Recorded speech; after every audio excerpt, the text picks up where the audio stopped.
فاطمہ اور بازاروں کی زینت بنی ہوئی ہے۔ سیدہ فاطمہ کے نام پر نام رکھنا آسان ہے، لیکن وہی عورت کہلانے کے لائق ہے جو سیدہ فاطمہ کی زہرا کی طرز زندگی کو اختیار کرے۔ فاطمہ وہ ہے کہ جب پلسرات سے گزریں گی تو باطن عرش سے ندا آئے گی، محشر والوں اپنی گردنوں کو جھکا لو، اس لیے کہ 70,000 حوروں کے جھرمٹ میں سیدہ فاطمہ زہرا کا گزر ہونے والا ہے۔ وہ فاطمہ کہ جنہوں نے موت کے وقت وصیت کی تھی کہ لوگوں میرے جنازے کو دن میں نہ اٹھانا، میرے جنازے کو رات میں اٹھانا، کہیں ایسا نہ ہو کہ جنازہ دن میں اٹھے تو کسی اجنبی مرد کی نظر میرے جنازے پر پڑ جائے۔ وہ ہے فاطمہ۔ اگر آج ہم اپنے معاشرے پر ذرا غور کریں، کتنی بے پردگی ہو گئی ہے مسلمانوں کے گھروں میں، غور کرتے ہیں ہم اور آپ، سوچ رہے ہیں اپنے معاشرے کے بارے میں۔ ابھی 8 دن پہلے میں نے اردو کا اخبار انقلاب جو بھارت کے کئی بڑے شہروں سے چلتا ہے، 8 دن پہلے یہ خبر پڑھی میں نے، دیکھ لیجئے اخبار اٹھا کر کے آپ بھی دیکھ سکتے ہیں کہ شاملی جو پچھمی اتر پردیش کا ایک شہر ہے، ایک لڑکا ہے سلمان اپنی 3 بیٹیوں کو اور ایک بیٹے کو 4 بچوں کو لے کر کے ندی میں کود گیا۔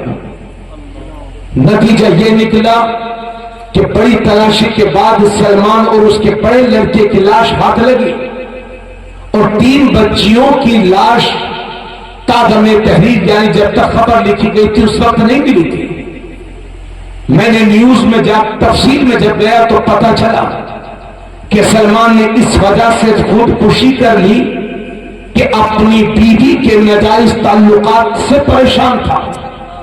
صاحبوں، 4 گاؤں آس پاس کے 4 گاؤں کے 4 مردوں کے نام اس اخبار میں لکھے ہوئے تھے، فلاں گاؤں میں اس سے تعلق ہے، فلاں گاؤں میں اس سے تعلق ہے، فلاں گاؤں میں اس سے تعلق ہے، فلاں گاؤں میں اس سے تعلق ہے۔ پڑھ لیجیے آپ اخبار، اگر میں غلط بول رہا ہوں تو آپ کے سامنے۔ نتیجہ یہ نکلا کہ گھر برباد ہو گیا، اپنا شوہر بھی گیا، اپنے بچے بھی گئے۔ اب مجھے بتائیے وہ 4 میں سے کوئی ایک بھی اس پر بھروسہ کرے گا؟ زندگی برباد ہو گئی۔ مسلمانوں کے کتنے گھر اسی بے پردگی کی وجہ سے برباد ہو چکے ہیں، کتنے گھروں کو آگ لگ چکی ہے، کتنے گھروں میں ہتیاں ہو چکی ہیں اسی بے پردگی کی وجہ سے۔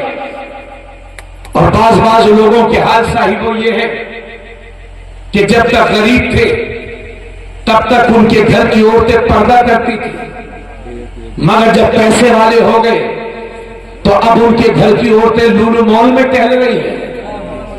اگر مولانا صاحب نے مسجد کے ممبر سے مولانا رحمت صاحب نے یا مولانا قول مصطفیٰ صاحب نے کہہ دیا کہ اسلامی بہنوں پردہ کرو، تو یہ ہماری بہنیں کہتی ہیں یہ مولوی لوگ اولڈ ماڈل ہیں، یہ ہمارے لوگوں کو ہمارے گھروں کو ہمارے لیے جیل بنانا چاہتے ہیں۔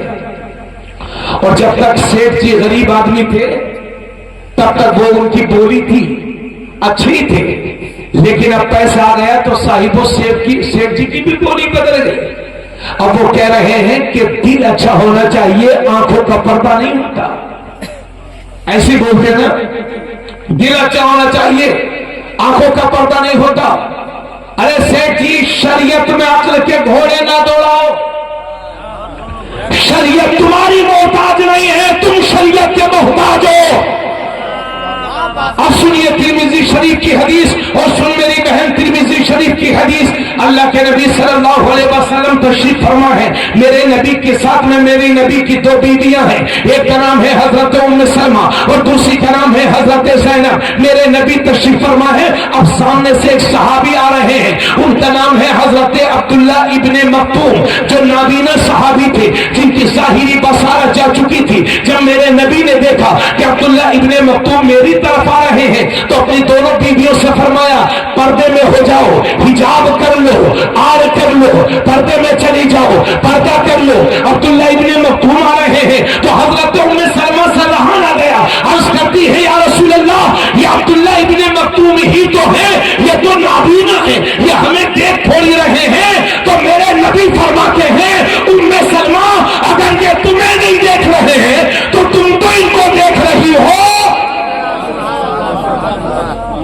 جب میرے نبی 1400 سال پہلے اپنی بیویوں کو ایک نابینا آدمی سے پردہ کرنے کا حکم دے رہے ہیں، اور وہ بھی عام آدمی نہیں بلکہ صحابی ہے،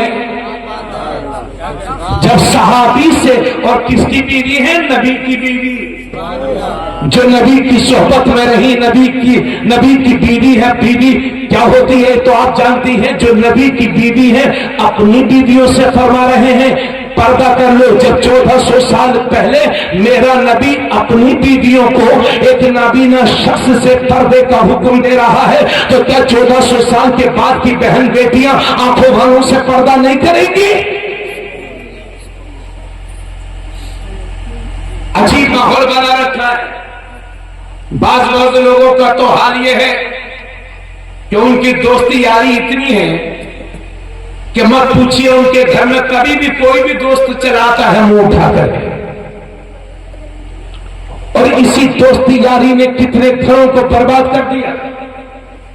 جہاں آنکھوں سے آنکھیں ملی، دل بدلے، نیتوں میں فتور آیا، اور اسی دن سے میاں بیوی کی لڑائی شروع۔ بولو غلط بول رہا ہوں کہ صحیح بول رہا ہوں؟ بیوی اپنے شوہر پر شک کر رہی ہے، شوہر اپنی بیوی پر شک کر رہا ہے۔ نتیجہ یہ ہوا کہ گھر جہنم کا نمونہ بنا ہوا ہے۔ اے لوگوں، آپ نے جہنم تو نہیں دیکھا، اور میری دعا ہے کہ اللہ ہمیں کسی کو نہ دکھائے، مگر اگر جہنم کا نمونہ دنیا میں دیکھنا چاہتے ہو تو ان گھروں میں چلے جاؤ جہاں میاں بیوی کی آپس میں لڑائی رہتی ہو، اور جنت کا نمونہ دیکھنا چاہتے ہو تو ان گھروں میں چلے جاؤ جہاں میاں بیوی آپس میں خوش رہتے ہو۔ اللہ کی قسم، چھپر کے نیچے ہوتے ہیں مگر جنت کا مزہ ملتا ہے۔ بولے بھائی، بات سمجھ میں آ رہی ہے کہ نہیں؟ اس لیے میں آپ سب سے گزارش کرتا ہوں کہ شریعت نے ہماری ماں بہنوں کے لیے پردہ رکھا ہے۔ ادھر دیکھیں، وہ ابھی رمضان شریف کے موقع پر آپ نے بھی اخبار میں پڑھا ہوگا، نیوز میں دیکھا ہوگا کہ میرٹھ میں ایک عورت نے اپنے نوجوان شوہر کو لندن سے بلوایا، شراب پی اور پریمی کے ساتھ مل کر کے اس کو قتل کر دیا، اور اس کے بعد اس کے جسم کے ٹکڑوں کو کاٹ کر اس کو ڈرام میں پیک کر دیا۔ سنا ہوگا آپ نے۔ اس کے بعد تو صاحبوں باڑھ آ گئی۔ دیوریا میں ایک عورت نے اپنے پریمی سے مل کر کے گنڈے بلوائے، اس شوہر کو قتل کروا دیا۔ لکھنؤ میں ایک عورت نے اپنے شوہر کو بلڈنگ سے ڈھکیل کر کے مار دیا۔ ایک عورت نے سانپ پکڑ بلوایا، سانپ کو کسی طرح سے پکڑا اور اپنے شوہر کو ڈسوا دیا۔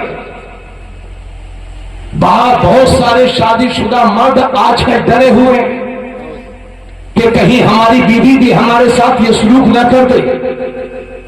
صحیح بتا رہا ہوں آپ کو، میری قوم کی بیٹیوں، میری بہنوں، جس کے ساتھ تمہارا نکاح ہوا ہے تم اس کی امانت ہو۔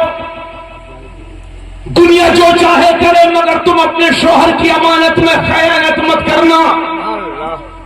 جس دن تم نے شوہر کے ہاتھ میں ہاتھ دے دیا، یہ باہر کے لوگ ہیں کیا؟ ٹھیک ہے، جس دن شوہر کے ہاتھ میں ہاتھ دے دیا وہ دن تمہارے لیے یادگار تھا۔ زندگی کی آخری سانس تک اپنے شوہر سے وفا کرنا۔ دنیا کی عورتیں چاہے جو بھی سلوک کریں اپنے شوہر کے ساتھ، لیکن تمہارے نبی فرماتے ہیں اگر اللہ کے سوا کسی کو سجدہ کرنا جائز ہوتا تو میں عورتوں کو حکم دیتا کہ اپنے شوہروں کو سجدہ کریں، مگر اللہ کے سوا کسی کو سجدہ کرنا جائز نہیں ہے۔ اس لیے یہ عورتیں سجدہ تو نہیں کریں گی، مگر اس سے پتہ چلتا ہے کہ شوہر کی تعظیم ایک عورت پر کتنی زیادہ ضروری ہے۔ اور ہم صرف عورتوں کو ہی غلط نہیں کہیں گے کہ عورتیں ایسا کر رہی ہیں، بہت سارے مرد بھی بہت بگڑے ہوئے ہیں۔